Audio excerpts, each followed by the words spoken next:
자해 명상을 하면서 계속 사람을 떠올리며 사랑합니다라고 충고를 하다 보니 들숨과 날숨을 의식하는 것을 잊고 기도문을 낭독하게 됩니다.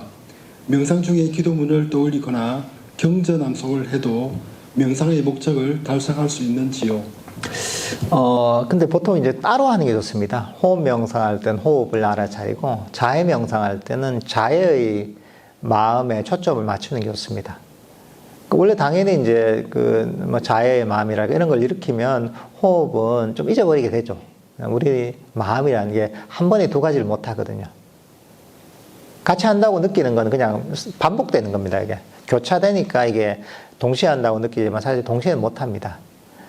그러니까 적절한 때 적절한 명상법을 하는 게 중요합니다. 때로는 자해 명상을 해서 그게 도움이 될 때가 많은 것이고, 때로는 호흡 명상을 해야 될 때가 있는 것이고, 때로는 아까 우리 점심 먹고 했던 것처럼 걷기 명상이 좀 필요할 때가 있습니다. 다들 좋은 방법입니다. 근데 적절하게 필요할 때 하는 게 중요한 겁니다. 그러니까 자해 명상하는 것도 참 좋습니다. 어쨌든 간에 자해 명상은 꾸준하게 해야 됩니다. 꾸준하게 실천을 하다 보면 내 마음에 악의들이 사라지고 내 마음이 부드러워지고 마음의 장애들 또는 마음의 상처들이 점점 사라지고 치유가 됩니다. 꾸준하게 하시되 또 다른 명상들도 적절하게 잘 섞어서 하시다 보면 그러다 보면 본인이 나중에 알게 됩니다. 아, 이럴 때는 내가 이런 명상을 해야 되겠구나. 이때는 이런 명상을 해야 되겠구나 하는 감이 스스로 오게 됩니다. 그렇게 될 때까지 꾸준하게 명상을 하시면 되겠습니다.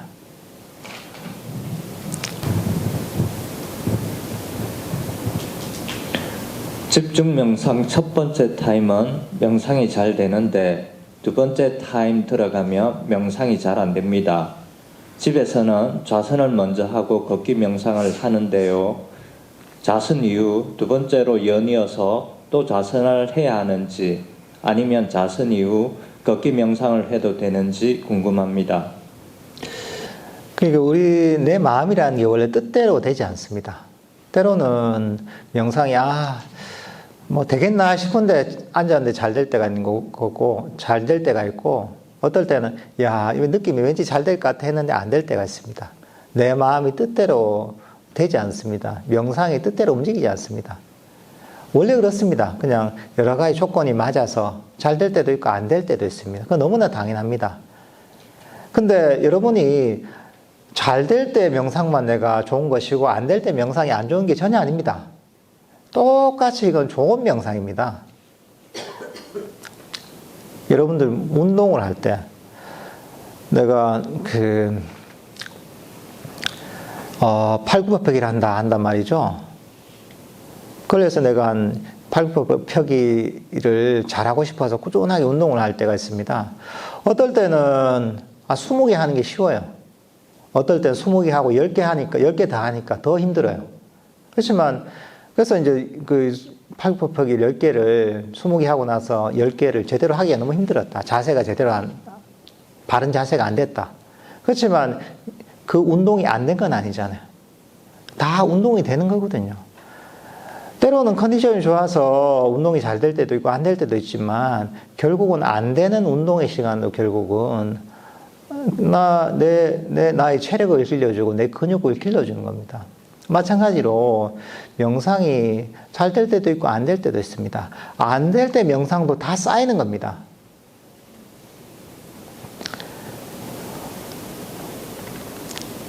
뭐 내가 이제 공을 가지고 내가 축구 연습을 하고 있다. 슛을 연습하고 있는데 때로는 슛을 차서 그 슛이 정확하게 가서 골대 안에 들어가서 골인이 될 때도 있고, 때로는 골포스트를 벗어날 때도 있습니다.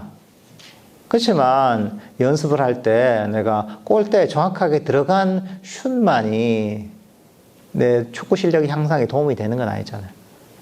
그 골포스트를 벗어나는 것도 다 훈련이 되는 겁니다. 연습이 되는 겁니다. 마찬가지입니다. 명상할 때도 명상이 잘 될 때도 있고 안 될 때도 있습니다. 안 될 때도 그게 계속 쌓입니다. 명상의 일종의 이제 체력이 쌓이는 것이고 명상에 기술이 쌓이는 겁니다. 그러니까 안 된다고 전혀 걱정하지 마십시오. 내가 배운 대로 잘 이해하고 실천해도 잘 될 때가 있고 안 될 때가 있습니다. 그럼 안 돼도 그거는 계속 명상에 실력이 쌓이는 겁니다. 그 꾸준하게 그러다 보면 쌓이고 쌓여서 안 되는 명상에 쌓이고 쌓여서 나중에 명상이 발전하는 겁니다. 그러니까 명상이 안 된다고 전혀 걱정하지 마십시오. 단지 스스로 점검해 보는 거죠. 내가 배운 대로 잘하고 있나? 명상의 공식대로, 원칙대로 바른 정진을 하고 있나? 이것만 점검해 보시면 됩니다. 바른 정진을 하고 있다면 그 원인이 쌓이고 쌓여서 결국은 명상이 발전하게 되어 있습니다. 인과의 법칙에 따라서 발전하게 되어 있는 겁니다. 그러니까 지금 안 된다고 전혀 걱정할 이유가 없습니다. 연습만 잘하고 있으면 실력은 늘게 되어 있습니다. 그러니까 전혀 걱정하지 마시고 명상이 잘 되든 안 되든 괜찮습니다. 물론 이제 내가 수행을 하면서 이런저런 실험은 해볼 수가 있죠. 상황에 따라서 이렇게 하는 게 내가 적절할 때가 있고 상황에 따라 저렇게 할 때가 적절할 때가 있습니다. 때로는 좌선을 한 2시간 연달아 할 때가 적절할 때가 있고 때로는 좌선을 좀 하다가 걷기 명상을 하는 게 또 적절할 때가 있습니다.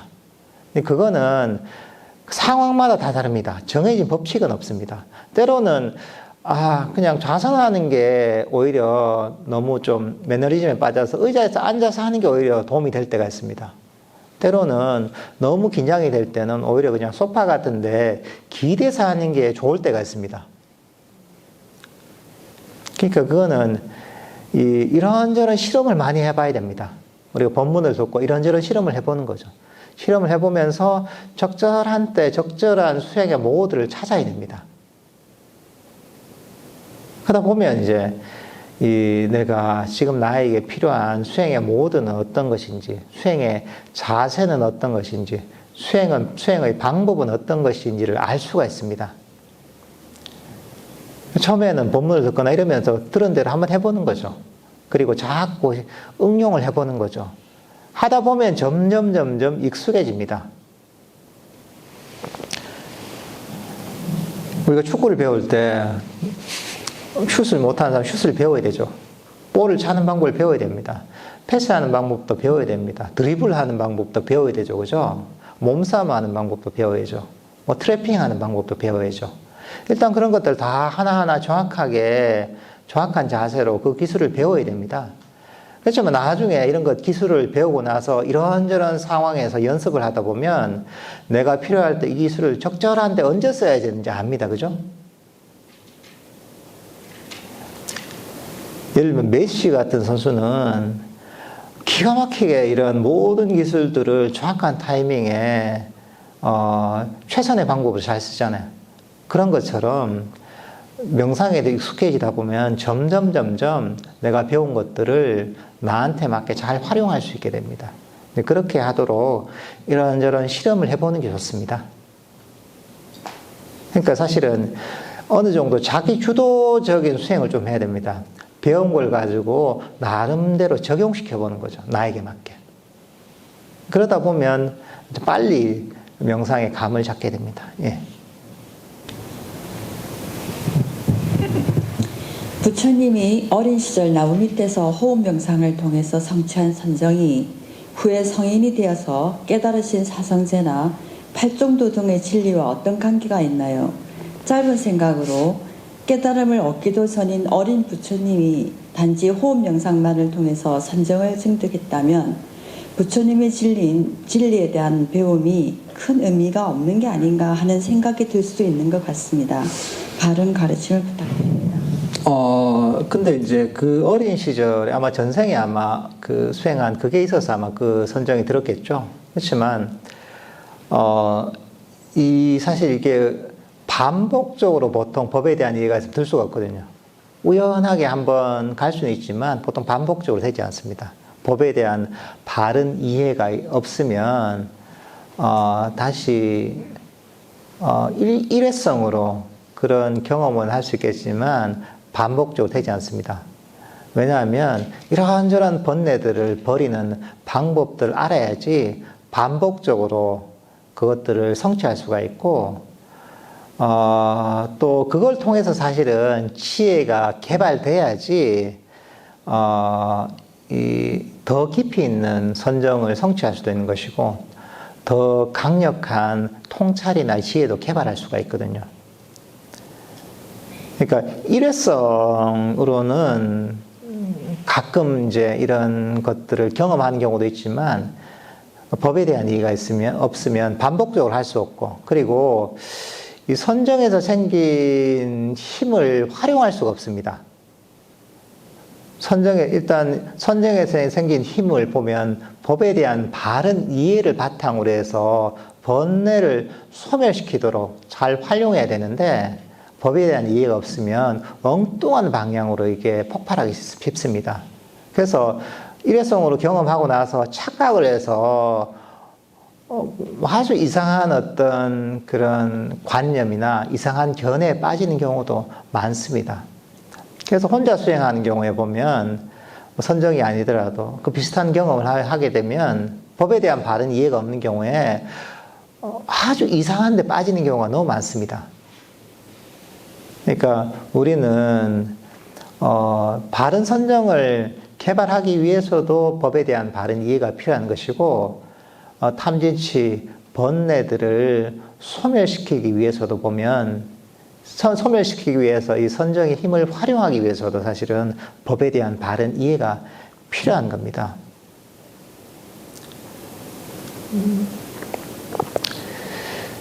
그러니까 뭐 그런 거죠. 내가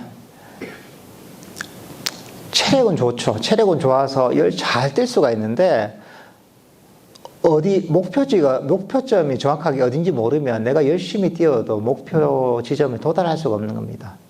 열심히 뛰는데 엉뚱한 데 가 있는 거죠. 엉뚱한 데 가서 이게 내가 도달해야 될 목표다, 이렇게 목표점이다, 이렇게 생각하는 것과 똑같은 거죠. 그러니까 그래서 부처님께서도 팔정도를 가르치셨잖아요. 선정만 가르치는 건 아니잖아요. 팔정도를 다 가르치셨고, 개정의 사막을 다 닦으라고 얘기하신 게 그래서 그런 겁니다. 하나라도 이게 빠지게 되면 제대로 된 수행을 할 수가 없습니다. 그냥 그렇게 이해하시면 될 것 같습니다. 몸에 며칠씩 지속되는 통증이 심할 때는 호흡 알아차리기, 마음 챙김이 잘 되지 않고 자꾸 통증으로 마음이 쏠려 수행이 안 될 경우가 있습니다. 이럴 경우 어떤 방법으로 수행하는 게 바람직한 방향인지 여쭤봅니다.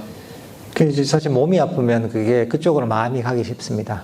그래서 수행하기가 특히 호흡 명상 같은 게 하기 힘든 경우가 많죠. 그럴 땐 때로는 내 몸에 대한 자애심을 일으킬 필요가 있습니다. 어떻게 보면 많은 경우에 몸의 통증을 이겨내려고 하는 경우가 많거든요. 근데 그게 아니라 이 통증을 잘 돌보는 사실은 자의 마음을 이렇게 볼 필요도 있습니다. 그러니까 우리가 통증을 이겨내려고 하면 마음의 상태가 어떠냐면, 뭔가 이제 통증이라는 게 문제라고 얘기거든요. 네 문제가 있어. 왜 몸이 아파? 안 아파야지. 약간 이런 태도가 있단 말이죠. 근데 사실 그런 태도를 버리고, 아픈 그런 친구를 잘 돌본다는 마음이 있단 말이죠. 자애로서 돌보는 거죠. 아, 그래. 이런 마음을 가지는 거죠. 내 몸에 대해서. 내 몸을 그냥 삼자처럼 여기는 거죠. 내 몸에 대해서 이렇게 얘기하는 겁니다.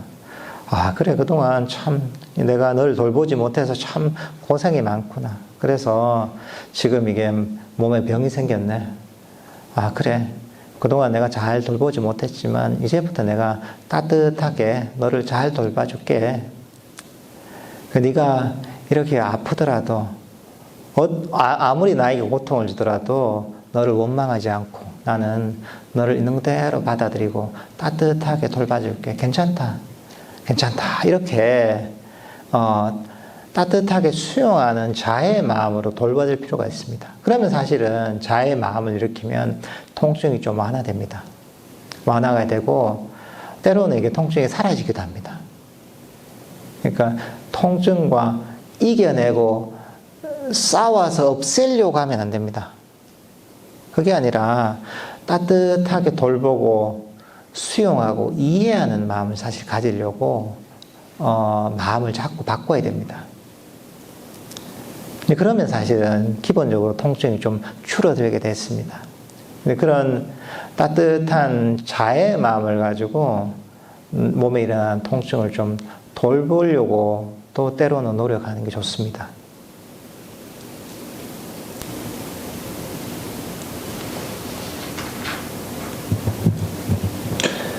화병이 있습니다. 호흡에 집중하다 보면 자꾸 하나는 상황, 기억, 생각, 감정에 빠지게 됩니다. 나중에는 얼굴과 머리에 균이 올라 호흡마저 답답하게 느껴집니다. 호흡 명상 중 하나는 생각, 감정으로 상기된 상태가 된다면 어떻게 명상을 진행하면 좋을까요? 이런 경우 호흡 명상보다 자해 명상이 도움이 될까요? 화가 많은 경우 자의 명상을 많이 해야 됩니다. 이것도 마음의 병이거든요. 마음에 응어리에 있고 화가 있으면 그 완전히 반대되는 것. 이 화가 불이라면 불을 끄는 게 이 자의 명상입니다. 그러니까 이거는 일종의 이제 이 화병이 병이라 하잖아요. 그 화병의 특효약이 이 자의 명상입니다. 아까 우리 자의 명상 잠깐 했잖아요. 그죠? 그렇게 자기 자신을 용서하고 포용하고 있는 그대로 받아들이는, 특히나 자기 자신에 대해서 그래야 됩니다. 자기 자신에게 자애를 보내고 그 다음에 그 남한테 보내는 겁니다. 처음엔 잘 안 됩니다. 화가 많은 사람이 자기 자신에 대한 자애심을 보내기 힘듭니다. 내 자신이 행복하기를 이 말이 안 나옵니다. 내 자신을 있는 그대로 받아들이는 게 안 됩니다. 내 자신을 아무 조건 없이 용서하고 포용하고 있는 그대로 받아들이는 게 안 됩니다. 화로 가득 차 있는 내 자신을 있는 그대로 받아들일 수가 없습니다. 근데 마음을 자꾸 이렇게 내야 됩니다.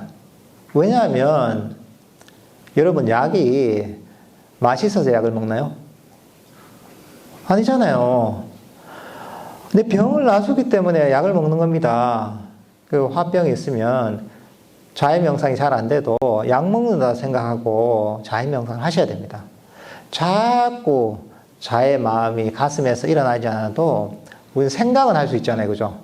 내 자신이 행복하기를 생각을 할 수가 있습니다. 생각이 잘 안 된다. 그럼 말은 할 수가 있잖아요. 생각도 힘들다 하면 적어놓고 말로 하세요. 그냥 소리를 내서 내 자신이 행복하기를, 내 자신이 모든 고통에서 벗어나기를, 나는 내 자신을 있는 그대로 받아들이고 내가 어떤 잘못이나 어떤 실수를 했더라도 내 자신을 용서하고 있는 그대로 받아들입니다. 화가 나서 문제가 있는 내 마음도 있는 그대로 받아들입니다. 내 자신이 행복하기를, 이렇게 자신을 있는 그대로 받아들이고 포용하고 용서하는, 자기 자신의 마음을 포용하고 있는 그대로 받아들이는 이런 마음을 계속 개발해야 됩니다. 가슴에서 안 일어나면 생각이라도 하십시오. 생각이 안 되면 소리내서 말이라도 하십시오. 자꾸 하면 됩니다. 말로 하잖아요. 보통 이제 그렇습니다. 우리 말이 나오는 과정이 어떻게 되냐면 감정이 보통 생각이 됩니다.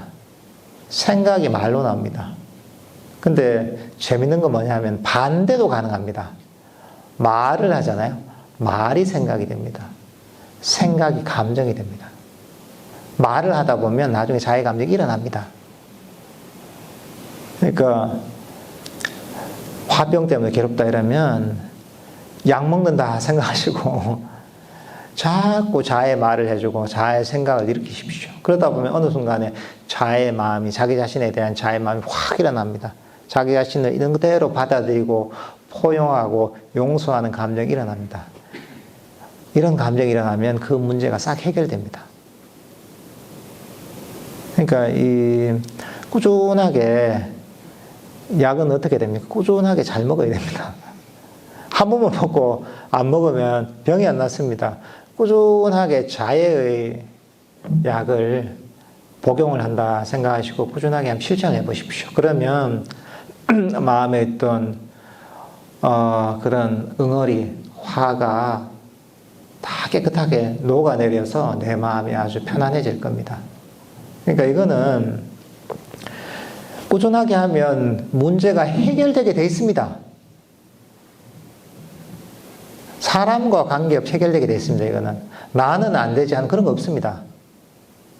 원래 이게 그냥 그런 문제들, 마음의 병을 해결하는 방법이에요. 그냥 믿고서 꾸준하게 하면 됩니다. 근데 여기서 중요한 게 뭐냐?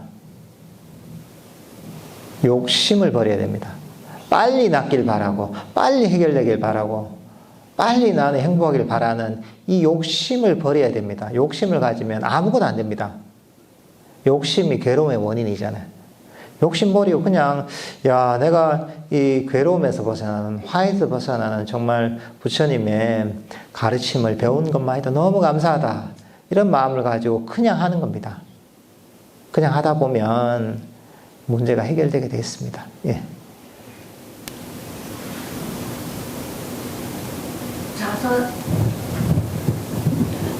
자선 수행을 이렇게 장시간 해보기는 참 오랜만입니다. 그래서 좀 하다 보면 다리 통증이 크게 느껴져서 자세 변환도 해보지만 잠깐 사라지고 또 통증이 호흡 알아채는 것보다 더 크게 느껴집니다.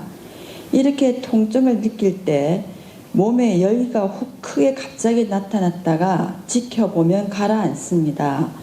이런 열감은 통증으로 인한 썩림이 일어났다가 가라앉은 것인지요? 아니면 그냥 무상하게 지나가는 현상인지요? 근데 원래 좀 무리를 하다 보면 몸이 뒤틀립니다. 별건 아니고요. 그러니까 좀 무리를 하니까 몸에 좀 무리가 가는 건데, 그렇죠. 평소에 이렇게 안 하다가 하면 조금 힘이 듭니다, 이게. 힘이 드니까 몸에 열기가 생기기도 하고, 몸이 뒤틀리기도 하고, 다리가 아프기도 합니다. 근데 때로는 이런 것도 되게 유익합니다. 그렇잖아요. 여러분들이 명상을 하시면서 명상이 아주 즐거우면서 명상이 잘 되는 분들도 있을 것이고, 때로는, 괴롭게 잘 안 되는 경우도 있을 겁니다. 근데, 때로는 그 쓴 약도 몸에 좋습니다. 또 이런 과정을 통해서 내 마음이 상당히 또 개발이 됩니다. 그러니까 지금 당장은 명상이 잘 안 되는 것 같고 다리도 아프고 하지만 결국은 이것도 내 명상에 하는 체력을 기르는데 굉장히 도움이 됩니다. 그러니까 열기가 나가 이런 것들은 사실 아무것도 아닙니다. 자연스럽게 그냥 일어나는 현상이고 일시적인 거죠. 그러니까 이런 것들은 그냥 조금 내가 평소에 하지 않던 패턴으로 조금 좌선을 오래 하다 보니까 이런 게 생겼구나 생각하시면 됩니다. 그리고 조금 힘들긴 하지만 이것도 결국은 내 명상에 체력을 기르는 데 도움이 된다, 이렇게 생각하시면 좋을 것 같습니다. 삼매는 어떤 상태인가요? 사회생활에서 긴장을 많이 해서 명상을 시작했는데 명상이 깊어지면 삼매를 얻는 것인가요? 긴장감이 많이 줄어드는가요? 변화가 많이 생길까요?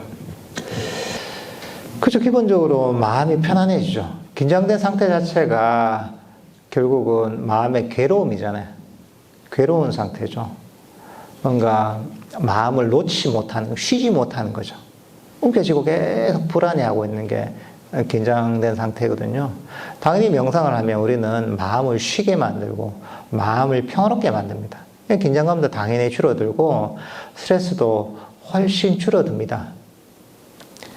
그러니까 명상을 하면 어쨌든 일상생활을 하는 게 굉장히 편안해집니다. 꾸준하게 하면 직장을 다니거나 일상에서 바쁜 생활을 하다 생긴 스트레스가 훨씬 줄어듭니다. 훨씬 편안해집니다. 명상을 잘하든 못하든. 그러니까 이 보통 사람들한테 반드시 필요한 거죠, 이게. 깨달음 이런 걸 떠나서라도 삶을 훨씬 스트레스가 적게 평화롭게 살기 위해서도 이게 굉장히 중요합니다. 이 삼매 상태라는 것은 마음이 깨어 있으면서 고요하게 멈춰 있는 상태입니다. 끊임없이 달리던 마음이 점점 멈춥니다. 호흡 명상을 하면서도 마음이 멈추고, 자해 명상을 하면서도 달리던 마음이 멈춥니다. 걷기 명상을 하면서도 달리던 마음이 점점 멈춥니다. 마음이 멈추게 되면 정신적 에너지가 충전됩니다. 마음이 깨어납니다. 마음챙김이 강해진다고 하죠. 여기서 즐거움이 생깁니다. 그러니까 삼매가 개발된다는 건 어떤 것이냐면 마음이 깨어있지만 마음이 멈춰있는 상태입니다. 그리고 그 상태는 정신적 에너지가 굉장히 충만한 상태고, 내면에서 그 정신적 에너지의 충만 상태 때문에 내면에서 행복감, 고요함의 행복감이 생깁니다. 이런 어떤 상태가 점점 강화됩니다. 이게 어떻게 보면 삼매가 개발되는 과정이라고 할 수가 있습니다. 예.